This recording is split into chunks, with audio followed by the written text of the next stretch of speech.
22 एप्रिलला शस्त्रसंधी संपणार, इराण अमेरिका युद्ध पुन्हा पेटणार. बैठकांमध्ये काय ठरतंय जाणून घेऊयात सविस्तर. पश्चिम आशियात पुन्हा युद्धाचा भडका उडणार की शांततेवर शिक्कामोर्तब होणार याकडे सगळ्यांचेच लक्ष लागलंय. पण त्यातही इस्रायलचे पंतप्रधान बेंजामिन नेतन्याहू यांनी युद्धाची भाषा केली आहे. इराण अमेरिका यांच्यातील शस्त्रसंधी 22 एप्रिलला संपुष्टात येतेय.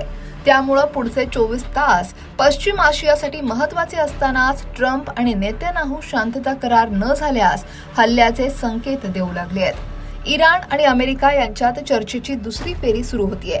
पाकिस्तानमध्ये होणाऱ्या चर्चेत इराणनं आधी सहभागी होणार नसल्याचं म्हटलं, पण आता चर्चेसाठी पुढे येऊ असं म्हटलंय.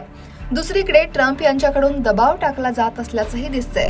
तर इस्रायलचे पंतप्रधान बेंजामिन नेतन्याहू यांनी इराण अमेरिकेत चर्चा सुरू होण्यापूर्वीच एक महत्वाचं विधान केलंय. ते म्हणालेत, इराण विरोधातील इस्रायलचं ऑपरेशन अजूनही संपलेलं नाही. इराणमध्ये आमचं काम अजूनही बाकी आहे. एकीकडे शांततेच्या चर्चेकडे लक्ष असतानाच नेतन्याहूंनी केलेल्या विधानानं वेगळेच संकेत दिले जात आहेत. नेतन्याहू यांची भूमिका इराण विरोधात लष्करी कारवाई करण्याचीच असल्याचा अर्थ यातून काढला जातोय. तर अमेरिकेचे राष्ट्राध्यक्ष डोनाल्ड ट्रम्प यांनी इराण सोबतचा शांतता करार मंगळवारी पाकिस्तानमध्ये केला जाईल असं विधान एका मुलाखतीत केलं. मात्र त्याच वेळी युद्धविराम पुढे वाढवण्याची शक्यता अत्यंत कमी असल्याचंही त्यांनी स्पष्ट केलं. ट्रम्प यांनी अप्रत्यक्षपणे पुन्हा युद्ध सुरू होण्याबद्दल विधान केलंय. पण आता ही चर्चा कोणत्या मुद्द्यांवर अडली आहे? तर अमेरिकेनं इराणच्या बंदरांची नाकेबंदी केली आहे. त्यामुळे इराणमधून मालवाहू आणि तेल गॅस जहाजांना बाहेर जाता येत नाहीये. त्याचबरोबर बाहेरच्या जहाजांना इराणमध्ये येणं कठीण झालंय. त्यामुळे अमेरिकेनं आधी ही नाकेबंदी हटवावी अशी इराणची मागणी आहे. दुसरीकडे ट्रम्प नाकेबंदी हटवणार नाही अशी भूमिका घेत आहेत. ट्रम्प यांनी उपराष्ट्राध्यक्ष JD व्हान्स हे पाकिस्तानकडे रवाना झाल्याचंही सांगितलं होतं.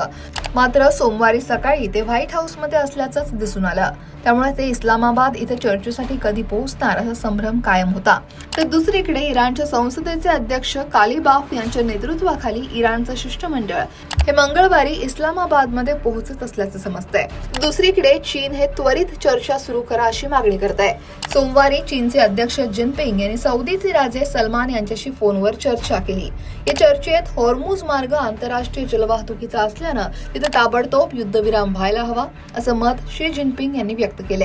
आणि त्यामुळेच आता पुन्हा युद्धाचा भडका उडणार की शांततेवर शिक्कामोर्तब होणार हे या बैठकीतच कळेल. तुम्हाला काय वाटतं? काय व्हायला हवं? काय होईल? कमेंट नक्की करा आणि लोकमत सबस्क्राईब करायला विसरू नका.